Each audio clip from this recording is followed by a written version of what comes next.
10월 달도 하나님께서 저를 강단에서 설교할 수 있도록 은혜를 주셔서 참 감사드립니다. 또 참 혼란스러운 시국에 맞았습니다. 그런데도 우리 성도님들이 우리가 의지할 분은 하나님밖에 없음을 알고 이 주일에 하나님을 예배하러 이렇게 나온 여러분들의 그 신앙이 너무나 감사하고 아름답게 그지없습니다. 하나님께서 하늘의 샬롬으로 충만케 채워주시기를 축원드립니다. 참으로 혼란스러운 그런 시대를 맞았습니다. 우리 경제가 폭망했다라고 하는 그 말들이 경제인들만이 아니고 일상을 살아가는 사람들 입에 이제는 친숙하게 오르내리는 그런 그 시대가 되었고, 나라의 정체성 그 뿌리가 흔들리는 그런 위기를 맞고 있습니다. 우리만이 아니고 북한에서는 연일 미사일을 쏘고 그 속에 어떤 꿍꿍이를 감추고 있는지 모르는 그런 참 위기의 시대를 우리가 맞고 있습니다. 중국은 중국대로, 이란은 또 동남아는 동남아대로, 전쟁의 기운이 얼마나 지금 기울어 가는지 우리가 생각해 보면은 두려움에 사로잡힐 그런 시경입니다. 이런 때를 우리가 맞으면서 다시 한번 우리가 생각하게 되는 것은 이런 시국에 우리가 어떻게 살아야 하는가, 그리스도인으로서 우리가 어떻게 살아야 될 것인가, 우리가 또 자녀를 양육하는 부모가 되어가지고 우리 후세대 자녀들이 어떻게 복된 세상을 살아갈 수 있도록 하겠는가, 여러 가지를 생각해 보면은 정말 잠이 오지 아니하는 그런 때라고 생각을 됩니다. 그래서 저도 여러 가지를 생각하면서 오늘 이 말씀을 함께 우리 성도들이 다 아시는 말씀이지만은 되새기며 우리의 마음에 한번 다짐을 해야 되겠다는 생각을 가지게 되었습니다. 마태복음 6장 33절이죠. 그런즉 너희는 먼저 그의 나라와 그의 의를 구하라. 그리하면 이 모든 것을 너희에게 더하시리라. 이 말씀 모르시는 분이 거의 없을걸요. 다 암송하다시피 하지 않습니까? 그런데 오늘 이 말씀 우리가 다시 한번 생각하자, 그 말씀이죠. 여기 너희는 그렇게 말했습니다. 그죠? 너희는 누굴까요? 너희는 나는 아니야. 이런 생각하시는 분도 들어있죠. 그건 우리 부모님들이 하시는 분이고 신앙심 깊은 사람들이 하는 일들이고 나는 아니야 라고 그렇게 생각할 수 있겠죠. 그러나 과연 그렇게 생각해도 될 것인가? 아니야. 될 것인가? 근데 우리가 여기서 그런즉 한 말씀 우리가 빼버리면 참 좀 거두절미하는 그런 우를 범하게 됩니다. 그런즉이라는 말이 연결사지요. 예수님께서 여러 가지 말씀을 하신 이후에 그런즉 너희는 이렇게 말씀하셔요. 앞부분의 말씀들을 이해를 해야 됩니다. 무슨 말씀을 하시고 그러고 나서 너희는 이렇게 말씀을 하시는가, 그 말씀이죠. 이 말씀은 결국 마태복음 5장부터 쭉 이어지는 말씀입니다. 7장까지 우리가 흔히 산상보훈이라고 일컫는 말씀 중에 6장 중간에 있는 마지막 절 너희는 먼저, 그런 말씀입니다. 그래서 이 5장을 보면은 예수님께서 무리를 보시고 그랬습니다. 무리를 보시고, 이 무리가 어떤 무리인가, 5장까지 4장 마지막까지 잘 나타나 있습니다만은 수많은 사람들이죠. 보통 5,000명, 5병 이후에 기적하는 거 보면 바로 이 무리들이 그런 무리들, 5,000명, 3,000명씩 모였어요. 참 생각해 보면은 5,000명이 작은 숫자가 아닌데 요즘 5,000명 모여도요, 공간에 딱 이렇게 밀폐된 공간에서 5,000명에게 말해도 좋은 음향 시설을 가지고도 잘 듣기 어려울 텐데요. 근데 그 벌판에서 5,000명을 상대로 예수님께서 말씀하셨는데 사람들이 어떻게 들었을까? 무리들에게 참 신비로운 일. 생각해보면 참 신기하다 하는 생각이 들고, 근데 어쨌든 이 무리들이 모였습니다. 그 무리들을 보면 각종 병든 자들, 앓는 자들, 귀신 들린 자들, 뭐 각종 병자들. 그 예수님의 소문이 퍼지니까 예수님이 어떻게 만나서 병 고쳐보겠다고. 그 중에는 믿음이 큰 사람이 있어서 옷만 만져도 내가 나음이 없겠다 하는 생각하는 사람도 있었고, 그죠? 다윗의 자손이여 나를 불쌍히 여기소서, 그렇게 막 부르짖어 보리라고 생각하는 사람도 있을 것이고, 예? 또 그 중에는 예수님의 그 가르침이 너무 재미있으니까 그 가르침을 좀 들어야 되겠다, 그런 생각을 가진 사람들일 것이고, 어떤 사람은 좀 시기해가지고 비판할 입장을 가지고 모인 사람들이 있을 것이고, 어쨌든 많은 무리들이 모여왔습니다. 그런데 예수님께서는 산 위에 올라가 앉으시니 제자들이 나온지라 그랬어요. 그래서 입을 열어서 가르쳐 가라사대 마음이 가난한 자는 천국이 저희 것이며, 우리가 잘 아는 팔복에 대한 말씀을 하시잖아요.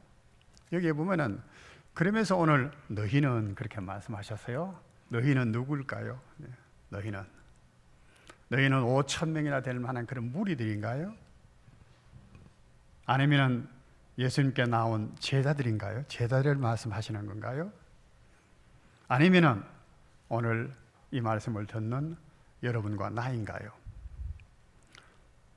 물론 5,000명은 아닐 거예요. 산 위에 올라가셔서 예수님께 나온 제자들에게 지금 말씀하시는 것입니다. 그러나 이 말씀이 제자들에게만 하신 말씀인가 하는 것이에요. 성경은 항상 우리에게 주의를 주시기를 귀 있는 자는 성령께서 하시는 말씀을 들을지어다 그러셨어요. 귀 있는 자는. 오늘 우리가 귀를 가지고 있나요? 그냥 교회에 휴일이니까 올라가자, 예배 안 드리면 또 안 될 것이고, 목사님 얼굴 보기도 미안할 것이고, 그래도 오늘 가족 예배라고 했는데 많이 빠진 것 같으네. 그럼에도 불구하고 많이 빠진 것 같으네. 우리 영안교회는 안 그랬으면 좋겠습니다. 정말로 자녀 손들까지 다 손잡고 올라오는, 한 달에 한 번 가족 예배로 드린다면 그런 어떤, 요즘 보십시오. 적어도 나라를 걱정하는 사람들은 종교를 떠났어요. 조금의 자기의 생각들이 달라도 막 모이잖아요. 우리 예수 믿는 사람들이 그게 없어가 되겠습니까? 모였어요. 이 너희라고 하는 말씀, 그래서 우리는 성령께서 하시는 말씀을 들으면은 이것이 내게 하시는 말씀이구나 하는 걸 들어야 돼요. 그 뒤에 이제 우리가 보면 알겠지만은 너희가 살인하지 말라는 말을 너희가 들었거니와 나는 너희에게 이르노니, 그렇게 말해요. 모세를 통해서 계속해서 들어왔던 율법으로 그들이 외우면서 마음에 새기면서 들어왔던 이 율법들을 너희가 들었으나 듣고 그 말씀을 순종하고 살았겠지만은 나는 너희에게 이르노니 형제에게 나가라고 하는 자는 결단코 천국에 들어가지 못하리라. 형제에게 나가라고. 예수님께서 말씀하셨잖아요. 모세보다도 더 위대하신 분이에요. 나는 너희에게 이르노니, 그렇게 말해요. 그렇다면은 예수님께서 지금 말씀하시면서 그런즉 너희는 먼저 그의 나라와 그의 의를 구하라고 하신 예수님의 말씀을 들을 수 있는 귀가 되어야 돼요. 마음이 떨릴 수가 있어야 됐습니다. 감격할 수가 있어야 됩니다. 우리는 하나님 앞에 항상 이것을 먼저 기도해야 돼요. 하나님의 말씀을 보기 전에, 듣기 전에 무릎 꿇고, 하나님 오늘도 목사님을 통해서 성령의 말씀을 듣게 해주옵소서. 가슴이 떨리게 해주시고 감격할 수 있게 해주시고, 오늘 장로님 기도한 것처럼 회개할 수 있도록 해주시고, 눈이 밝혀져서 내가 하나님 앞에 어떻게 살아야 될 것을 깨닫게 해주옵소서. 이런 마음이 우리가 항상 있어야 됩니다. 그래야지 우리가 기쁜 마음으로 예배를 마치고 돌아갈 수가 있어요. 하나님 주신 은혜를 받고 평강한 마음으로 돌아갈 수가 있습니다. 샬롬을 누릴 수가 있는 겁니다. 그런즉 너희는 우리는 나는 그렇습니다. 먼저라는 말도 대단히 중요합니다. 이 앞부분에 보면 무엇을 먹을까 마실까, 다른 말로 하면 경제적인 문제라고 말할 수 있겠죠. 그 당시 때만 해도, 예수님 당시 때만 해도 정치적으로도 얼마나 혼란스러웠습니까? 지금과 다를 바 없습니다. 로마의 식민지하에 있으니까 그 정치의 아보란 헤롯 당이라고 하는 사람도 있었고, 그것을 정치적으로 해결해 보려고 하는 열심당이라고 하는 것도 있었고, 종교계 안에서도 사두개인파가 있었고 바리새인파가 있었고, 뭐 종교계 안에도 신앙계 안에서도 그랬지요. 교회라고 하는 성전은 하나님 앞에 기도하는 만민이 모이는 집인데도 불구하고 강도와 도적의 굴혈로 만들어간 소망이 없는 교회가 되고 말았던 그때만 해도, 그런 때에 예수님께서 지금 하신 말씀입니다. 너는 그렇게 들으면 좋겠습니다. 너는, 우리 이름을 한번 불러보세요. 상드가, 너는 말이야, 너는 다른 사람이 다 넘어지고 자빠질지라도, 세상이 다 한 곳으로 몰려갈지라도, 너는 먼저 그의 나라와 하나님의 나라와 하나님의 의를 구하라. 심령에 들을 수 있는 복 있는 우리 성도 되기를 원합니다.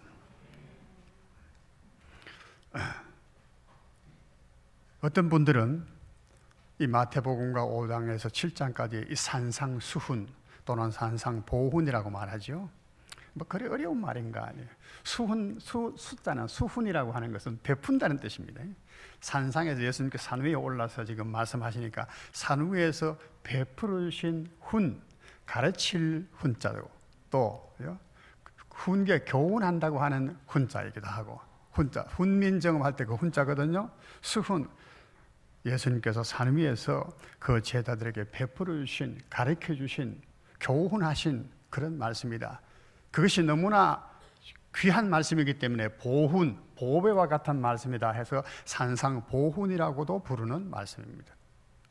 근데 이 말씀은요, 우리가 성경적인 배경을 가지고 깊이 생각해 보면 참 의미가 깊습니다, 여러분. 하나님께서 아브라함을 택하시고 그 자손이 번성해서 내 백성 삼겠다 그렇게 말씀하셨어요. 나는 그의 하나님이 되고, 애굽 땅에서 이스라엘 백성이 많았었습니다. 숫자가. 그 모세를 보내시잖아요. 내 백성을 보내라. 그들이 나를 섬길 것이니라.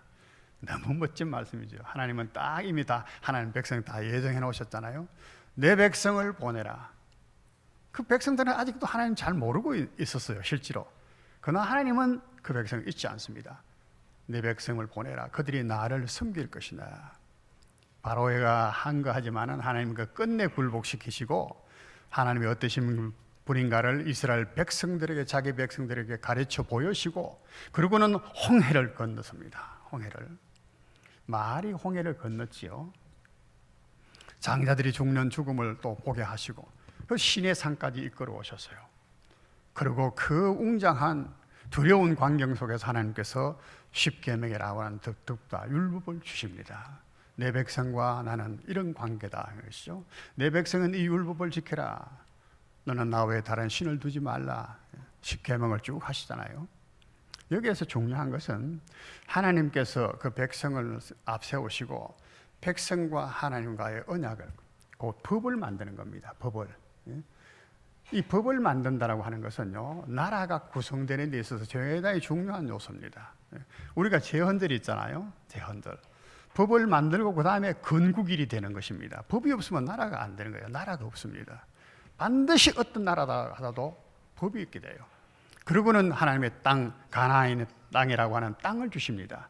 그래서 왕이 있죠. 다스리는 권력이 있죠. 왕이 있고, 그 다음에 법이 있고 국토가 있고, 우리나라 헌법도 똑같습니다. 이 세 가지 요소가 딱 돼야 이것이 나라입니다. 하나님께서는 이스라엘을 자기 백성 하나님의 나라로 삼으신다고 하는 것을 우리는 봅니다. 그 시내 산에서 율법을 주심으로, 예수님은 오늘 보면은 그와 아주 흡사합니다.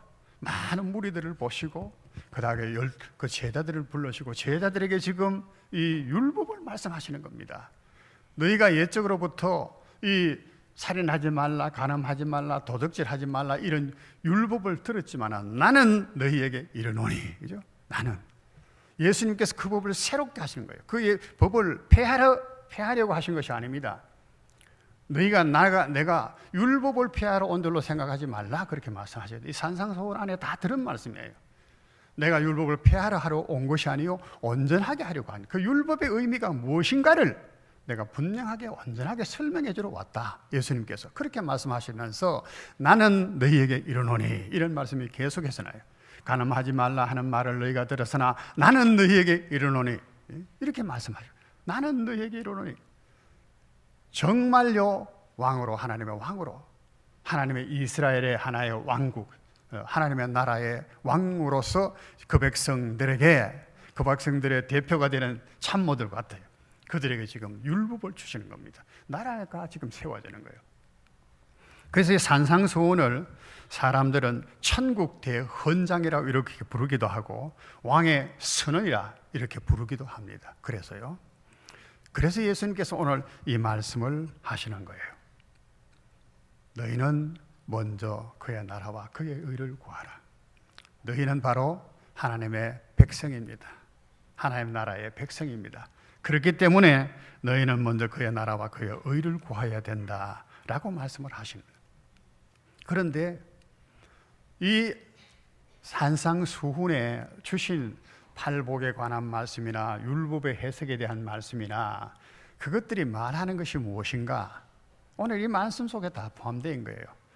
5장을 다 지나서 6장 마지막 부분에 이 말씀을 하시거든요.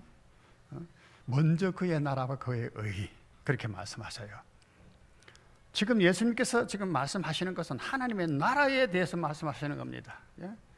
하나님의 나라의 백성은 어떻게 해야 된다는 것을 말씀하시는 겁니다. 하나님 나라가 어떻다는 것을 말씀하시는 것입니다. 그리고 율법을 설명해 주시고 8가지의 복, 엄밀히 따지면 9가지 복입니다만 복을 설명해 주시는 것입니다. 여러분, 우리가 항상 염두에 둬야 될 것은 하나님의 나라입니다. 우리 이 세상 나라, 우리가 살아가는 터전입니다. 그렇죠? 대한민국 참 복받은 나라입니다. 예전에는 참 못 살고 여러 나라의 침략도 많이 받고 남의 나라의 식민지 종살이도 많이 하고 너무 가난하게 살았죠. 그러나 지금은 보십시오. 얼마나요? 세계의 경제 10위권 안에 드는 나라예요. 요즘 보니까 아무리 기사도요, 뭐 삼성이라든가 뭐 LG라든가 이 나오는 전자 기술은요, 세계를 제패한다고 그래요. 도쿄 뭐 올림픽이 곧 열리는데 우리나라에서 만든 5G요, 그 뭐라 하나 인터넷의 속도를 말하는 건데 5G 이것이 도쿄에서 공식적으로 우리나라 기술이 채용돼서 된다는 거예요. 이게 없으면 올림픽 못 연다는 거예요. 그만큼 우리나라 기술이 대단합니다. 대단한 거예요. 참 지혜로운 백성이고, 우리 숫자도 얼마 안 되다 인구가 얼마 됩니까? 5천만 겨우 되는데 이게 나라 참 귀합니다. 우리가 복되게 사는 것이고, 물론 가난한 사람도 있고 어려운 사람도 있긴 합니다.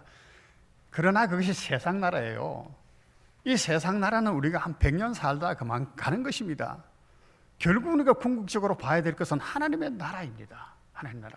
근데 우리가 이것을 잊어버릴 때가 너무 많아. 너무 세상에 좋고 이 세상에 주신 하나님의 복이 너무 좋아서 그게 마치 빠져버린 것처럼, 그죠? 소풍 가는 아이들처럼 소풍 가는 오면 다 잊어버리잖아요. 너무 좋잖아요. 그러나 언젠가 소풍이 끝나고 집으로 가야 되는데도 불구하고 우리가 참 이 세상을 즐기고 우리 하나님 주신 것을 즐거워해야 됩니다.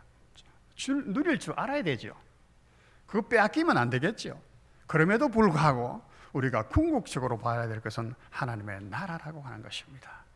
영원한 나라입니다. 그렇죠? 영원한 나라. 이걸 하늘나라라고 그러잖아요. 땅과 비교할 수 없는 하늘나라. 그 나라를 너희가 바라봐야 된다. 그걸 구하라는 것이죠. 그 나라, 하나님의 나라. 그 나라에 대한 것은 뭐 요한계시도 많이 나오지만은 참 복된 나라입니다. 죽음도 없는 곳이고 전쟁도 없고 그렇잖아요. 이별도 없고 뭐 영원히 사는. 그래서 하나님의 나라라는 것을 몰라도 많은 사람들이 영생을 꿈꾸잖아요. 영원히 사는 것을 생각하거든요. 어렵게 사는 사람은 또 그것도 생각 안 하는지 몰라. 영원히 사는 것. 어떤 부자 청년이 와서 그 말했습니다. 재산이 굉장히 많은 사람이라 예수님께 나와서 선한 선생님이요, 내가 어떻게 하면 영생을 얻겠습니까? 영원한 삶을 꿈꾸는 겁니다. 우리 생명이 끝난다는 것은 정말 우리가 두려워하는 것이에요. 어떤 면에서는. 그래서 예수님께서는 먼저 그의 나라와 나라를 구하라. 이 말씀 우리가 들을 수 있기를 축원합니다. 세상 나라 좋습니다. 그걸 우리가 궁상스럽게 또는 그걸 부정하면서 그렇게 염세주의적으로 세상을 염증을 내면서 그래 살아가는 뜻은 아니에요. 이 세상에 영원하게 있지 못하고 우리에게 영원한 것을 주지 못하기 때문에 이 세상에 소망을 두지 말라고 하는 것이지, 이 세상을 사랑하지 말라는 말은 아닙니다. 하나님 주신 세상이잖아요. 우리가 항상 성경의 말씀을 오해하면 안 되는 거예요. 하나님의 나라를 너희는 구하라. 수많은 무리들, 그들이 지금 원하는 것은 병들고 귀신 들리고 억압당하고 눈물과 고통 속에 살고, 생각하면 너무 끔찍하지요. 예수님이 왜 그것을 모르시겠습니까? 그러심에도 불구하고 그들을 향하여 보시면서 제자들에게 먼저 그의 나라를 구하라고 말씀하시는 겁니다.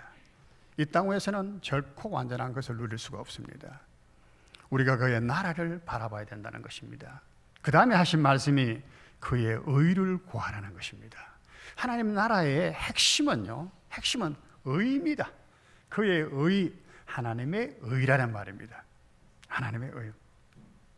이 하나님의 의가 뭔가, 오늘 율법에서 말씀하잖아요. 하나님께서는 이스라엘 백성들에게 율법을 주셨잖아요. 율법이 하나님의 의입니다. 하나님이 어떻게 무엇을 기뻐하시고 무엇을 옳게 여기시는가 하는 그것이에요.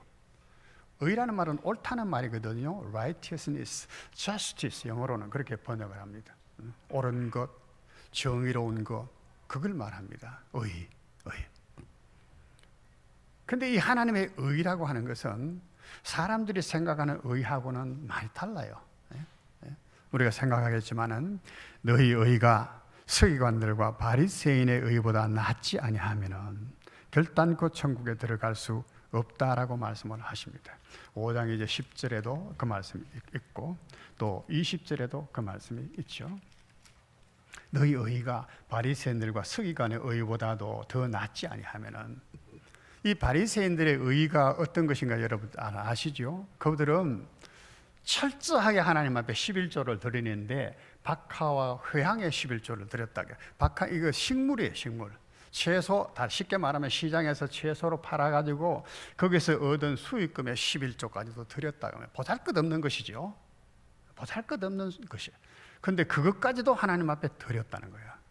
일주일에 2번씩 금식을 했다는 것입니다. 물론 살인하고 도적질하고 간암하고 이런 것은 하지 않고 그렇게 산 것이 바리새인들의 삶입니다.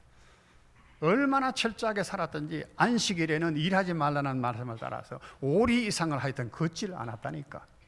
단추가 떨어져도 깁지를 않았다니까. 여러분 이해가 됩니까? 이거 웃을 일이 아니죠, 사실은. 얼마나 철저하게 내가 하나님 앞에 바르게 살아야 되겠다라고 하는 생각 때문에 그런 것입니다. 우리에게 그만한 생각이 있나요? 어떻게? 주일날 뭐 사먹지 마라. 옛날에는 주일날 뭐 사먹고 이랬다가는 책벌 당합니다. 집사가 만약에 주일날 뭐 시장 가서 뭐 사고 이러면은 책벌 받아요. 책벌. 요즘은 그런 게 참 없잖아요. 물론 그게 다 옳다는 것은 아닙니다. 그래서 세리하고 탁 기도하러 왔는데 바리새인은 저 앞에서 손을 들고 하나님 앞에 기도하잖아요. 하나님이요, 나는 저 세리처럼 저렇게 도둑질하고 뭐 하지 않고 이렇게 하나님 앞에 율법을 지키며 살 수 있게 해서 감사합니다. 그렇게 기도했단 말이죠. 네. 그런데 예수님의 오늘 말씀은 그 의보다도 너희가 더 낫지 아니하면 그래서요.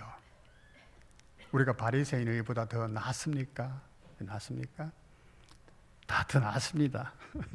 그러니까 뭐 아이고 나는 못한데 그런 생각을 가지고 위축될 필요가 없습니다. 우리 의는 사실은 더 나은 겁니다. 더 나았는데 어쨌거나 이 바리새인들의 의는 보시면 예수님께서 뭐 책망하시기를 외식하는 자요 그랬거든. 바리새인들과 서기관이요, 외식한다고 말씀하셨어요. 그들은 그렇게 의를 자랑했는데도 불구하고 또 사람에게 보이려고, 사람들에게 보이려고 하는 그런 의다 이렇게 또 지적하기도 하셨습니다. 바리새인 중에 바리새인 바울을 보세요. 사도 바울. 그가 얼마나 율법에 철저했습니까? 열심은 또 얼마나 했든지. 그래서 예수를 갖다가 하나님의 아들이라 한다고 이단의 괴수라고 해도 예수 믿는 사람 다 핍박하고, 나중에 그가 얼마나 어리석었던 것인가를 알게 됐지만은 바리새인과 서기관의 의라고 하는 것이 그런 것이었습니다. 그래서 이 율법을 지키는 것이 이것이 하나님의 의예요. 그래서 하나님이 의로우심을 율법으로 잘 나타내 보여주신 것입니다. 살인하지 말라. 하나님은 살인자까지도 사랑하신다는 거예요. 바꾸고 말하면은 나는 살인자까지도 사랑한다. 그 말씀이 그 속에 포함되어 있는데 유대인들은 그 율법의 의미를 몰랐던 것입니다. 그래서 예수님께서 그 율법을 설명을 해 주십니다.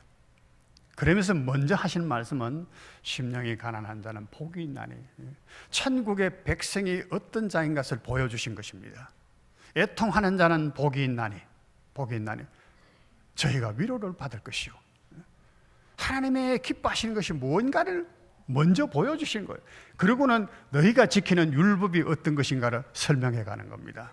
너희는 살인하지 말라는 말을 들어왔겠지만은 나는 너에게 이르노다. 계속해서 말씀하십니다. 율법의 의의를 밝혀주시는 것입니다. 우리의 의의가 어떻게 되느냐, 어떻든 이 8가지의 복이라고 하는 것이 하나님의 의의를 잘 나타내 주시는 것입니다. 이 하나님께서 옳게 여기시는 것, 사람들이 옳게 여기는 것이 아닙니다. 그러니까 라피하고 존경한다고 해서 그게 옳은 사람이 아니에요. 옳은 사람이 아니에요. 그래서 의의는 2가지가 있다고 그러잖아요. 사람들의 의의, 사람들이 옳게 여기는 사람. 바리새인 정도 되면 정말로 그렇게 모든 사람이 인정해 주지 않겠습니까? 그들이 외식을 했거나 어떻건 간에, 사람에 보이려고 했거나 간에 뭐 속은 모르니까 참 대단한 경건한 사람이다 이렇게 여겼을 겁니다. 그런데 예수님은 그것을 옳은 의라고 말씀하지 않습니다. 하나님의 기뻐하시는 것이 무엇인가라고요. 하나님의 기뻐하시는 의예요. 하나님이 옳게 여기시는 의예요. 그것이 있어야 된다는 것입니다. 이 의가 없이는 결단코 하늘나라에 들어갈 수가 없다라고 말씀을 하십니다. 여기서 예수님께 하신 말씀을 또 주의 깊게 보면은 하늘에 계신 너희 아버지의 온전하심 같이 너희가 온전하라 그런 말씀을 하십니다. 45절에 5장 45절에 48절에 그렇게 말씀하죠. 또 하늘에 계신 너희 아버지께 그렇게 기도하라든가 6장 9절에도 7장 11절에도 21절에도 하늘에 계신 아버지, 하늘에 계신 하늘 얘기를 다 해요. 의라고 하는 것은 높은 하늘에 계신 하나님께서 보시기에 옳다고 하는 대로 되어야 돼요. 하나님이 온전하심 같이 온전한 그것이 의다는 것입니다. 여기 하늘이라고 하니까 하나님은 하늘에 계시고 하나님은 땅에 안 계시고 이런 어떤 물리학적으로 공간적으로 하나님을 이해하면 안 된다고 우리는 다 알고 있잖아요. 이 하늘이라고 하는 의미는 땅에서부터 차원이 높다는 것입니다. 무한합니다. 하늘과 땅은 시간적으로도 영원합니다. 우리 그렇게 생각합니다. 그렇잖아요. 하늘은 참됩니다. 거짓이 없습니다. 하늘을 우러러 한 점 부끄러움 없이 그렇게 말하잖아요. 하늘을 비교해 보면서도 나는 안 부끄럽다라고 말하는 것을 말할 때 그런 표현을 쓰는 겁니다. 하늘을 우러러 한 점 부끄러움이 없다. 하늘이 깨끗함처럼 그런 말이거든요. 하늘은 그런 것이에요. 하늘이 그런 건가요? 하늘에 계신 하나님이 그렇다는 말씀입니다. 하늘에 계신 너희 아버지께서 온전하심 같이 너희가 온전한 그것이 의라는 것입니다. 그런데 우리는 그렇게 온전할 수는 참 없지요. 그래도 적어도 우리가 하나님의 자녀라고 하고 하나님의 백성이라고 하면은 무언가는 있어야 돼요. 닮은 것이. 무언가는 있어야 돼요. 그리스도인이라고 하면서요. 그리스도인의 사람이라고 하면서 예수 닮은 것이 하나도 없다면은 어찌 그리스도인이라고 말할 수 있겠습니까? 붕어가 안 들어도 뭐 붕어빵이라고 하긴 하지만은 우리 그리스도인은 그런 것은 아니거든요. 그래서 이 율법을 사람들은 아무도 행할 수가 사실 없습니다. 로마서에도 보면은 의인은 없나니 그러므로 하나도 없고 하나님 앞에서 나는 의롭게 살고 있다. 그렇게 생각하는 사람은 아직도 못된 줄, 되지 못한 줄을 알아라. 사도 바울은 그렇게 고린도서에서 말씀하셨어요.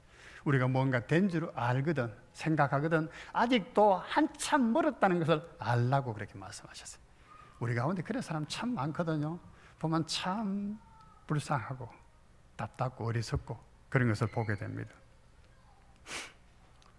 하나님의 의는 무엇인가? 하나님의 의라고 하는, 예수님께서는 그래서 제일 먼저 공사역을 시작하시기 전에 세례를 받으셨잖아요. 세례요한에 가서 세례를 받으려고 하니까 세례요한이 그렇게 말씀하셨습니다. 내가 어떻게 당신에게 세례를 주겠습니까? 내가 오히려 당신에게 세례를 받아야 될 텐데. 그때 예수님이 대답하신 말씀이 참 중요한 것입니다. 우리가 이렇게 해서 모든 선을, 의를 이루는 것이 마땅하니라. 내게 허락하라. 세례를 베푸는 것을 허락해라. 이렇게 해서 모든 의를 이루는 것이 마땅하니라. 예수님은 모든 의를 이루시는 분이에요. 이 세례 받는 것도 한 의예요. 하나님의 의예요. 기뻐하시는 것이에요. 여기서부터 예수님이 일평생 하나님이 기뻐하시는 의를 위해서 사시는 것입니다. 예수님이 정말로 온전하신 그런 의의 사람이셨어요. 우리는 그렇지 못할지라도 하나님의 의를 추구해 가야 된다는 것입니다. 이 의가 없이는 아무도 하나님을 볼 수가 없습니다. 의라고 할 때 우리는요, 옳다라고 하는 것을 말하잖아요. 옳다라고 할 때는 반드시 우리가 옳은 것이 뭔지를 잘 모르지만은, 그러다고 하는 것과 비교를 해보면 좀 분명하게 알 수 있을 것입니다. 정직하다라고 하는 것을 잘 모르면은 거짓되다고 하는 것을 좀 비교해 보면은 알만할 것이에요. 아름답다라고 하는 걸 잘 모르면은 더럽다, 추하다라고 하는 것도 비교해 보면 알 것입니다. 선이라고 하는 것이 무엇인지 모르면은 악이라고 하는 것을 우리가 느껴보면은 선을 더 잘 알게 될 것입니다. 그렇지 않겠어요? 하나님의 의는 바로 그런 것입니다. 한마디로 말하면은 죄와 반대되는 것입니다. 죄는 모든 불입니다. 그죠? 의에 반대되는 것을 우리가 불이라고 말하잖아요. 대립되는 것이 불의, 의가 아니다 그 말이거든요. 모든 불의는 다 죄다 그 말이에요. 죄. 바꿔 말하면 죄는 하나님의 의가 아니다. 이해가 됩니까? 하나님은 이 죄를 기뻐하지 아니하신다는 거예요. 어떤 불이든지, 어떤 악하던 것이, 어떤 거짓된 것이든지, 어떤 정직하지 못하던 것이든지 다 하나님의 의가 아니다는 것입니다. 오늘 우리가 참 세상을 보면서 우리 흔히 좌파 그렇게 말합니다만은 성경은 말이에요. 세상에서 흔히 좌파 그렇게 말해요. 우파 그렇게 말해요. 우파는 바르고 좌파는 우파는 바르고 좌파는 잘못됐다. 정말 그러나요? 신명기에서 보면은 하나님께서 여러 번 말씀하시는데 너희는 좌로나 우로나 치우치지 말고, 들은 바 있지요? 기억이 납니까? 좌로나 우로나 치우치지 말라는, 우로도 치우칠 수가 있는 거예요. 좌로도 물론 치우칠 수가 있고, 그 가운데가 의라는 것입니다. 의.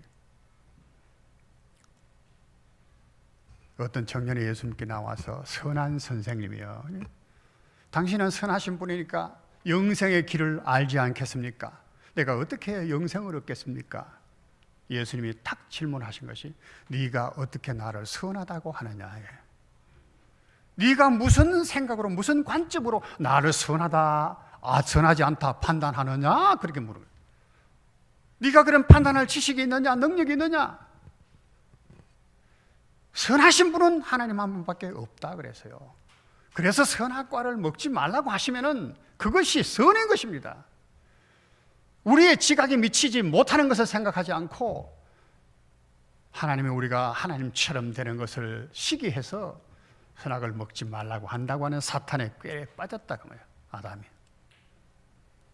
좌로나 우로나 치우치지 말라. 우리가 성경적인 예를 들면은 사도계인들은 좌로 치우친 사람이라고 볼 수 있어요. 이 사람들은 율법도 무시하고 그 부활도 없다고 말하고 그러면서 여러 가지 논리를 막 말하면서 아예 성경을 무시하는, 그러면서 정치적인 성향을 띠는 사람들이거든. 세상적인 현실적인 사람들이 사두개는. 바리새인은 또 어떻습니까? 철저하게 1.1핵도 변할 수 없, 하나님 말씀을 변할 수 없다 해가지고 거기에다가 온갖 사람의 계명을 막 첨가를 해가지고 지킬 수가 없으니까 외식을 하고 사람에게만 보이려고 그렇게 가식을 떨고, 그 사람들은 우파입니다. 우로 치우친 사람들이야. 얼마나 예수님께서 사두개인은 아예 뭐 말할 자격도 없고 바리새인들을 얼마나 예수님께서 책망하셨습니까? 외식하는 자요, 회치는 무덤이요, 뭐 화 있을진저. 우파라고 하는 그들에게 여러분, 우리 예수 믿는 사람들이 어떻게 보면요 더 간악할 수 있습니다. 왜? 하나님에 대해서 조금 알거든. 사탄의 하나님, 하나님을 알잖아요. 하나님을 알고 더럽혀진 타락한 사람은 더 악합니다. 여러분, 더 악한 줄 알아야 돼요. 한 번이고 나는 그 생각을 늘 하는데, 오징어를 불에 한번 구웠대. 그거는 다시 구워 먹으면 부들부들해집니까? 안 부들부들해지지요. 성령의 은혜를 맛보고 하나님 은혜를 맛보고 타락한 사람은 그와 같아요. 그러나 생오징어는 구우면 부들부들해집니다. 그거는. 근데 타락한 자들은 이렇게 돼요. 그래서 교회에 높은 지위를 가졌던 사람들이 타락 많이 하게 되는 거예요. 강팍해져서 돌이키지를 못해요. 어린아이들은 회개하지요, 뉘우치고 눈물 흘리고 하지요. 목사들은 잘하네요. 장로들은 잘하네요. 박윤선 목사님이 나는 그런 이야기를 잊을 수가 없습니다. 목사는 설교하면 1000명, 2000명이 회개를 한다니까 눈물 흘리며 주여 죄인입니다 하고 회개를 하는데, 목사는 1000명, 2000명 교인이 목사님 이렇게 하면 안 됩니다 걔도 끄떡도 안 한다는 거야. 얼마나 강팍한지. 좌로나 우로나 치우치면 안 돼요. 그럼에도 불구하고 우리가 왜 오늘날 이 상황 속에서 정부에 대해서, 위정자에 대해서 지금 소리를 높이느냐 하면은, 그들이 정치를 잘 못했다. 뭐 이번에도 또 그런 걸 이야기했다고요. 뭐 원자로를 폐기했다든가, 그다음에 뭐 4대 강을 다시 해파한다든가, 경제를 망쳐 먹었다든가. 나는 그것 가지고 교회에서 너무 이야기할 건 없다고 생각합니다. 근데 어리석은 살아지. 뭐 잘 몰라가지고 잘못할 수 있죠. 문제는 그들이 말이죠, 악을 선하다고 하는 것입니다. 거짓을 진실이라고 말하는 것입니다. 이것이 나쁜 거예요. 이것이 사탄이에요. 이것이 모든 거짓의 아비가 누구입니까? 사탄이기 때문에. 왜 기독교와 공산주의가 함께 갈 수 없고, 왜 사회주의와 함께 갈 수 없고, 수사파와 함께 할 수 없고, 레닌주의와 함께 할 수 없는가? 그들은 인권이라고 말하고 자유라고 말하고 평화를 말하지만은 성경의 것과 다르다는 것입니다. 사탄이 아담에게 말했잖아요. 하나님이 정말로 먹지 말라고 하더냐? 아니야. 네가 먹는 대로 네가 하나님처럼 되는 걸 하나님이 싫어한다는 거예요. 얼마나 간악한 것입니까? 마치 아담과 하와를 정말로 사람을 생각해 주는 것처럼, 사람의 그 자유를 높이는 것처럼, 존중히 여기는 것처럼, 아담과 하와의 인격을 고상하게 생각하는 것처럼 그렇게 부추기고 선동을 합니다. 먹어도 괜찮아, 먹으면 하나님처럼 돼. 이 어리석음에 오늘 그리스도인들도 속아난다 그 말이에요. 목사들 중에 좌파가 얼마나 많은지 압니까? 예? 한심스러워. 어찌 자유를 알고 인권을 안다고 하는 사람들이 거짓된 인권을 모르는가 말이에요. 자유라고 말하면서 하는 거 보십시오. 동성애도 자유다. 모든 성을 자유롭게 누리는 것도 자유다. 위아래가 어디 있느냐? 위아래가 위험도 없고 종기도 없고 나중에는 지 부모들한테 돌을 던질 자식들을 양육한단 말이에요. 지금 학교 교육이라고 하는 것 자체가, 대학교가 거짓을 행합니다. 얼마나 대학들이 이번에도 보면 줄줄이 비리가 엮여져 있어. 국민을 보호해야 되고 한다 하는 법조계가 그렇습니다. 변호인들도 그렇습니다. 민변이라고 하는 벌써 참여연대? 참여연대? 무슨 놈의 참여연대입니까?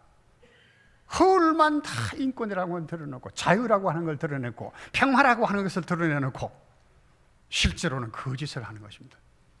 베드로서에도 그렇게 말했습니다. 저들이 자유를 준다 말하여도 실제로는 자기들의 종을 삼으려고 하는 것이라고.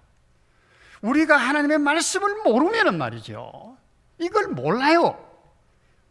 하나님 말씀, 진리의 말씀을 모르고 의의 말씀을 모르니까 그들에게 속아 넘어가는 것은 당연한 것입니다. 그런데 하나님의 말씀을 안다고 하는 그리스도인들이 그렇게 돼서는 안 될 거 아닙니까? 얼마나 하나님 앞에 비통해 하실까요? 비통해 하실까? 예수님께서 십자가상에서 아버지여 저들을 사하소서, 자기들이 하는 말을 알지 못합니다. 참 비통하신 말씀이라고 생각합니다. 비탄에 차신 말씀이라고 생각할 것입니다. 나도 볼 때 지금 그래요. 나도 볼 때.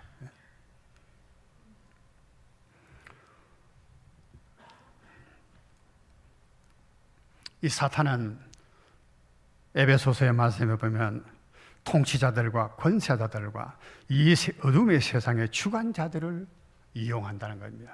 통치자들, 권세자들, 이 세상의 주관자들, 뛰어난 사람입니다. 지도자들입니다. 다. 어떤 계통의 지도자들이에요. 요한계시록 14장에 보면 음녀라고도 말했고 짐승이라고도 말했습니다. 왜 짐승이라고 말했나? 이성이 없기 때문에 짐승입니다. 바다에서 올라온 짐승, 땅에서 올라온 짐승, 정치적인 그런 그 이단자들 또는 종교적인 이단자들, 그들이 음녀가 되어서 한 통속으로 하나님의 신앙을 더럽히는 존재들이란 말이죠. 그런 사람 따라가면 안 되는 거예요. 결국은 정치, 종교, 사회, 문화 썩어 문드러졌습니다. 지금 버닝썬 사건 여러분 보시잖아요. 이게 뭡니까? 문화계에 썩어 문드러진 모습이에요. 성 대접을 하고 성을 대접이라, 이거 말이 참 무슨 말인지 다 알아. 우리가 다 알아들어. 성을 상술로 이용하고 자기들이 권력의 어떤 도구로 이용하고 모든 것을 그렇게 이용하는 것입니다. 학교 교육이라는 것도 그렇고 모든 것이요. 이때에 우리는 어떻게 살아야 할 것인가? 미혹받기 쉽죠. 우리 인간에는 욕심이, 정욕이 있습니다. 나도 좀 그렇게 살아보고 싶다는 생각이 있습니다. 왜 예쁜 사람들 보고 멋진 남자들 보면 유혹받지 않겠습니까? 있습니다. 그걸 또 부추깁니다, 사탄은. 그렇다고 해서 우리가 그걸 따라가야 되겠습니까? 예수님 말씀하지 않습니까? 애통하는 자는 복이 있나니 저희가 위로를 받을 것이요. 무엇 때문에 애통하는 사람입니까? 하나님의 백성을 무엇 때문에 애통합니까? 먹을 것이 없다고 무엇을 먹을까 마실까? 그것 때문에 애통합니까? 세상에 억울한 일 당했다고 그것 때문에 애통합니까? 병들어서 모든 질병 속에 괴로움을 당한다고 그것 때문에 애통할 수도 있겠지요. 그러나 정말 그 말씀을 깊이 보면 애통하는 것은 무엇입니까? 이 세상에 하나님의 의를 거스리고 하나님의 그 사랑과 은혜를 배척하고 거부한다는 것이에요. 그것을 설파하는 것입니다. 설파하는 것입니다. 예레미야 애가 1장 12절에는 이런 말씀, 예레미야 애가는 어떤 말씀인지 알죠? 예레미야가 그 시대를 보면서 울었다 그 말이에요. 울었다. 슬픈 노래야. 지나가는 모든 사람들이여, 너희에게는 관계가 없는가? 나와 같은 고통이 있는가? 볼지어다. 지나가는 사람들이여. 오늘 이 땅의 청와대 앞에서 저렇게 말이죠. 금식하고 밤을 새워가고 하는 그 사람들을 보면서 지나가는 사람 많지 않겠어요? 지나가는 사람들이요, 예루살렘 거리를 지나가는 사람이요, 너희에게는 관계가 없는가? 이 일이 내가 가지고 있는 이 고통을 너희도 가지고 있는가? 예수님의 애통은 그런 것입니다. 예수님의 애통. 그래서 예수님을 보고 그를 예레미야라고 합디다라고 한 거예요. 왜? 예수님은 항상 그 마음이 슬프셨습니다. 목자 없는 양 같음을 보시고 슬퍼하셨습니다. 내가 저들을 그냥 보낼 수가 없다 하셨어요. 병든 자를 보시고 슬퍼하셨습니다. 고통하셨습니다. 예루살렘아 예루살렘아, 암탉이 그 새끼를 날개 아래 모으려 한 것이 몇 번이더냐? 내가 너희를 모으려 한 것이 몇 번이냐? 그렇게 하셨습니다. 십자가상에서도 우셨습니다. 아버지여 저들을 사하소서, 자기들이 하는 바를 알지 못합니다. 욕하지 않았습니다. 비방하지 않아 책망하지 않았습니다. 우셨습니다. 그냥 우셨어요.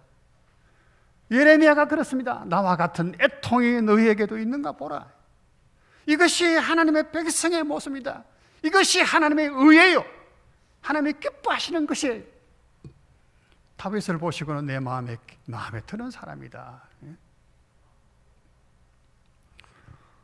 긍휼히 여기는 자, 온유한 자. 우리 속에 이것이 없다면 바리새인보다도 더 의의가 있다고 말할 수가 없는 것입니다.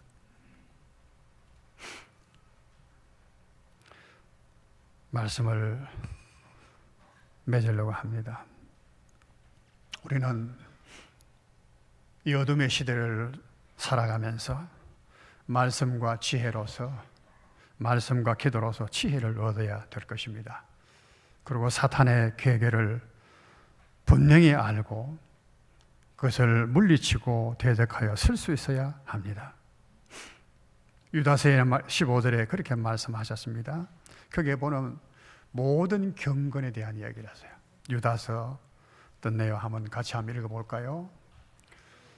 이는 무사람을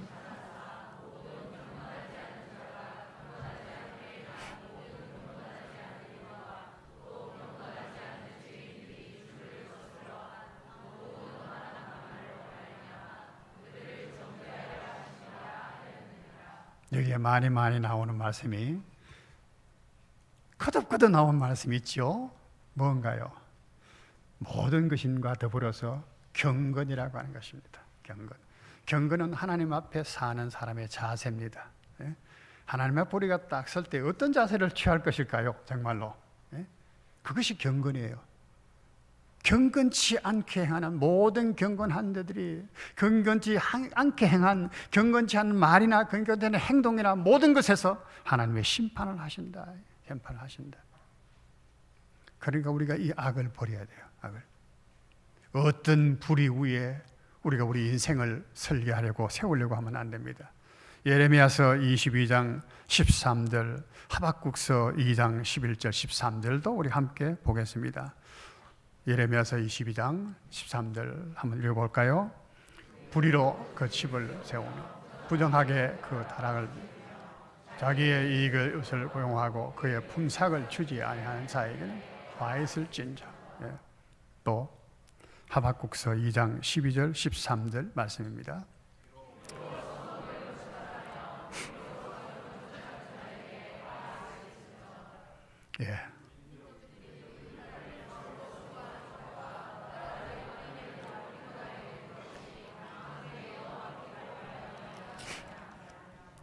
예수님께서도 이 산상수훈을 다 말씀하신 마지막 장 7장 24절에 가면 우리가 잘 아는 대로 건축하는 자의 이야기를 했잖아요. 지혜로운 자는 그 집을 반석 위에 짓고, 그죠?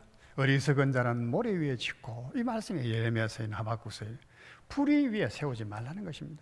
불의 위에 세워서는 튼튼할 수 없어요. 하나님의 나라는 절대 불의 위에 서지 않기 때문에 의 위에 세워졌습니다. 진실 위에 세워져 있습니다. 사랑 위에 세워져 있습니다. 거짓 위에 세워져 있지 않습니다. 그러므로 거짓 행하는 자는 거기에 들어갈 수가 없어요. 하나님의 나라는 그래서 영원한 것입니다.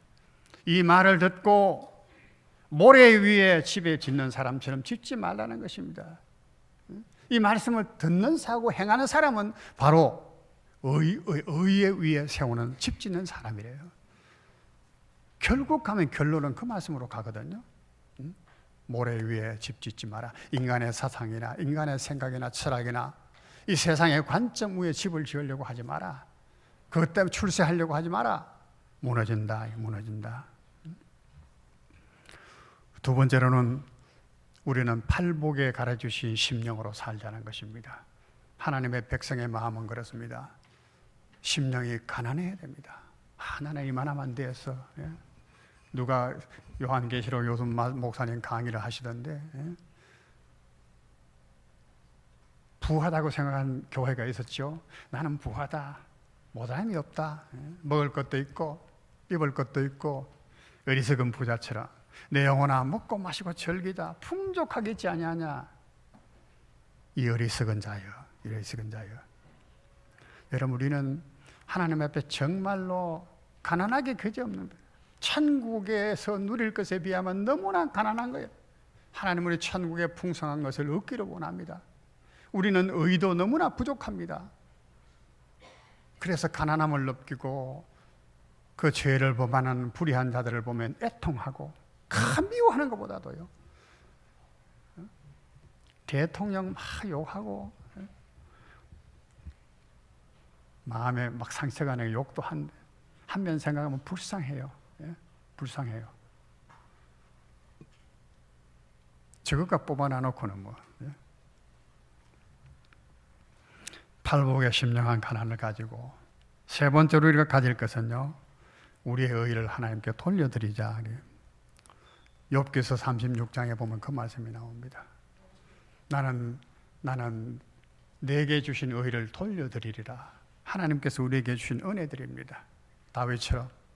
참 다윗이 하나님의 마음에 맞은 것은요, 오늘날 이스라엘에 하나님이 계신 것을 온 땅으로 알게 하리라. 골리앗을 나갈 때 하나님이 계신 것을 알게 하리라.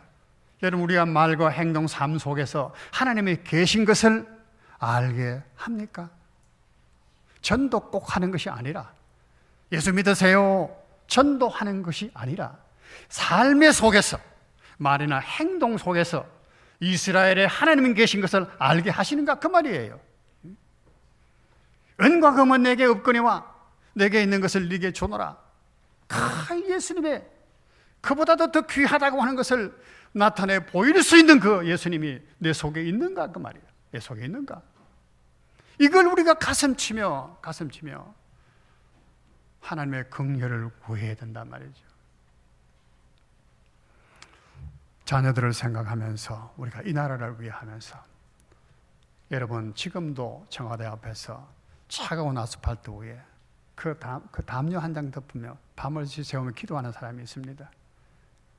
우리는 교회 안에서도 기도 못 하겠습니까? 오늘 주일 새벽인데 보니까 그래도 많이 안 보이시는 것 같아. 크게 그래도 기도하시는 분을 들으니까 제 마음이 그래도 큰 위로가 돼서요. 여러분들이 큰 소리로 기도하시더라고. 큰 위로를 받았습니다. 따뜻한 방에서 우리가 테레비라 보고 맛있는 것을 먹으면서 즐기면서 그렇게 지나면서 예레미야의 심정에 남아 같은 고통이 너에게도 있는가? 그런 것을 되새겨 볼 수 있겠습니까? 나는 무엇을 슬퍼하고 무엇을 기뻐해야 되는가? 바른 이성을 가진 믿음의 사람으로 살고 있는가? 오늘을 점검해 보면서 이 시대에 깊은 교훈을 배우는 그런 지혜로운 우리 성도들 되기를 축원드립니다. 네, 기도드리겠습니다.